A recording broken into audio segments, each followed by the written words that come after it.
గురువుగారి తదుపరి రాశి కుంభరాశి. కుంభరాశి వారికి ఏ విధంగా ఉందండి ఈ మాసం అంతా కూడా? కుంభరాశి వారికి ఈ మే నెల అంతా కూడా ఎలా ఉంది అంటే మహాద్భుతముగా ఉన్నది అని తెలియజేస్తున్నాను. అన్ని రకాల అనుకూలాలు ఉన్నాయి వీళ్లకు. వృత్తి వ్యాపారాలు చాలా అనుకూలవంతముగా సాగుతాయి. ఆర్థిక వ్యవహారాలు చాలా సంతృప్తినిచ్చేటువంటి విధానముగా ఉంటుంది. దీర్ఘకాలికమైనటువంటి సమస్యలు పరిష్కారం అనేటువంటిది జరుగుతుంది. ఇంట బయట మీ మాటకు ఎదురు చెప్పేటువంటి వాళ్ళు ఉండరుగాక. వ్యాపార వ్యవహారాలు కొంత నిదానముగా పూర్తి చేయటం అనేటువంటిది జరుగుతుంది. మీరు కాస్త నిదానముగా చేసి దాన్ని మళ్ళా పరుగులు పెట్టించేటువంటి విధానముగా కూడా చేస్తారుగాక.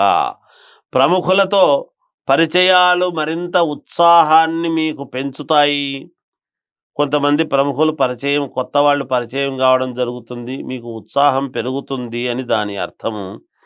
ఊహించని ఆహ్వానాలు అనేటువంటివి జరుగుతాయి. దాని వలన కొంచెము మీరు ఆశ్చర్యచకితులై ఉంటారుగాక.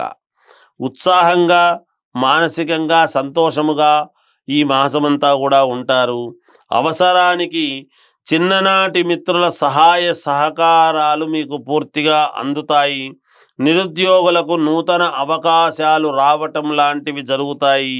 దూర ప్రయాణాలలో ఆకస్మిక మార్పులు చేర్పులు చేసుకుంటారు. ఇటు వెళ్ళాల్సిన వాళ్ళు ఇంకో ప్రయాణం చేయటం లాంటివి జరుగుతాయి. ఆకస్మిక ధన ప్రాప్తి అనేటువంటిది మీకు చాలా సంతోషాన్ని కలిగిస్తుంది.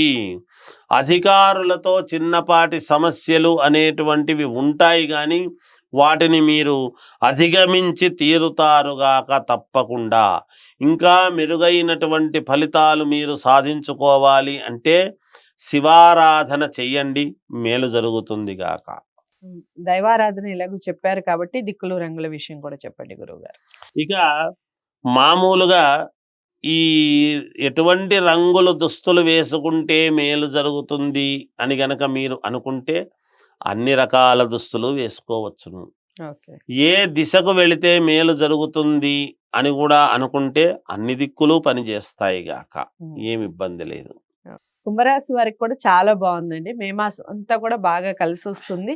శివారాధన ఎక్కువగా చేయడం వల్ల సత్ఫలితాలు పొందుతారు. రంగులు దిక్కుల విషయం అన్ని రంగులు అన్ని దిక్కులు కలిసి వస్తాయి. ఏదేమైనప్పటికీ ఒక్కసారి వ్యక్తిగత జాతకాలను పరిశీలించుకొని పరిహారాలు చేసుకుంటే మీరు ఇంకేదైనా నూతన కార్యక్రమాలు ప్రారంభించుకోవాలి అనుకున్నా, ఇంకా ఎలాంటి మార్పులు చేసుకోవాలి అనుకున్నా, జాతకాల్లో ఏవైనా దోషాలు ఉంటే దానికి పరిహారం అనేది చాలా మేలు చేస్తుంది. దానికోసం స్క్రీన్ మీద ఉన్న నెంబర్కి కాల్ చేస్తే గురుగారు అపాయింట్మెంట్ లభిస్తుంది. దానికి సంబంధించిన వివరాలు చెప్తారు. మీరు పరిహారాలు కూడా చక్కగా చేసుకోవచ్చు, సత్ఫలితాలు పొందవచ్చు. ఈ విషయాన్ని కుంభరాశి వారు అందరికీ చేరువ చేయండి. లైక్ చేసి ఛానల్ని సబ్స్క్రైబ్ చేసుకోవడం మర్చిపోవద్దు. తదుపరి రాశితో మళ్ళీ కలుస్తాను. నమస్తే.